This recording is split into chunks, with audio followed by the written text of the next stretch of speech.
In today's video, we are going to make our next block in the Mercantile Sampler Sew Along. And this is a quilt designed by Lori Holt. And you can go to her website, beinmybonnet.co.blogspot.com, and you can see all of her beautiful quilts, and you can get all of the information on all of the blocks for her quilts there. This is some of the items that I'm going to be using to make the Mercantile Sampler Quilt. I bought a fat quarter bundle and I bought a layer cake. Of course, you need to print off the Sew Along block guide. Go to Lori's website and she has a link there. You'll need background fabric. I'm using a bolt of fabric that I have. And you'll need a 12-inch circle for tracing onto our interfacing, and you'll probably need a ruler, a rotary cutter, and some scissors. So for today's block, the peony block, these are the items that I'm going to be using in this video to make my block. I pulled out an assortment of fat quarters to cut my squares from.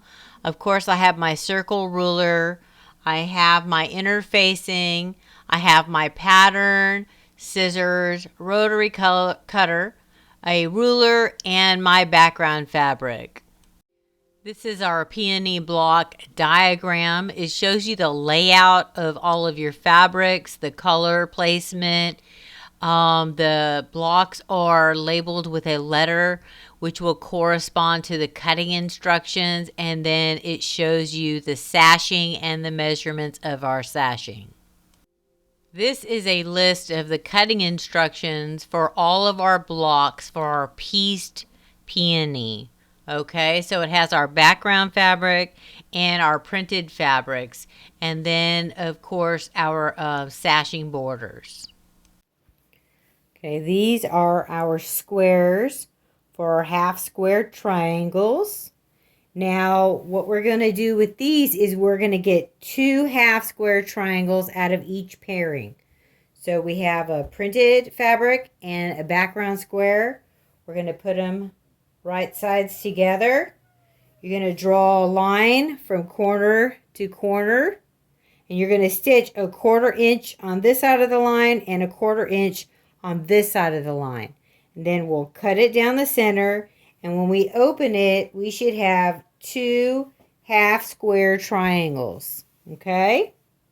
So we're going to do that to these 3 pairs. Okay?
Okay, so we're going to make our flower stem, and this is how we're going to do it, okay?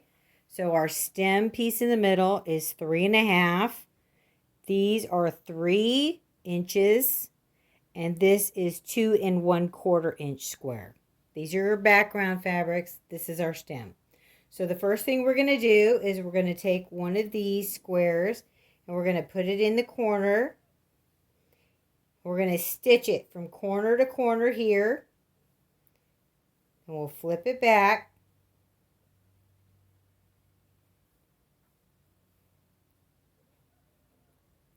It'll look like that. And we'll take the other background square. We'll stitch it from corner to corner. We'll flip it back. Okay, and it'll look like that. Then, to make our stem shorter, we're going to take this small square. We're going to put it in the corner. And we're going to stitch it from corner to corner this way. Okay? And when we open it up, it'll look like that. So that is how we make our stem block. All right, and this block should measure at 3.5 inches after we sew it. If not, trim it to 3.5 inches, okay? Okay, to make the peak of our flower, we're going to take this background square and this gold square. They're 2 inches square. Okay, so this is kind of how it's going to look on the flower. So we're going to first take these two and sew them together like here. Sew it right like that, and then we'll flip it open. And then we'll take this strip of background fabric and sew it to the side. So we'll put it like that. Of course, you won't have extra fabric here because your seam allowance will be in. And then you'll stitch it right here, and then you'll flip it open, and then this block should be trimmed to 3.5 inches.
So the next step is we are going to cut our 8-inch squares for our background, and we're going to piece them together as a giant 4-patch. So listed here is the manufacturer's numbering for that fabric and the name of it if you want to use the fabric that Lori Holt uses. Otherwise, feel free to use whatever you have in your stash.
All right, everyone. So that is our block. We finished it, the peony block. It's super cute. I love it. I love how easy all of Lori's blocks are in her quilts. And they look really difficult, but they're very, very easy when you break them down step by step. They're just easy to make. And I really appreciate that, Lori. Well, you too can make this quilt. You can do the free quilt along. It's called the Mercantile Sampler Quilt. Go to beInMyBonnet.co.blogspot.com and you too can follow along and download your block guide there and look at all of Lori's beautiful quilts and all of her designs. Well, thank you for watching my video, and I'll see you in the next one. Bye-bye. Like and subscribe to Grandma's channel. Like and subscribe to Grandma's channel.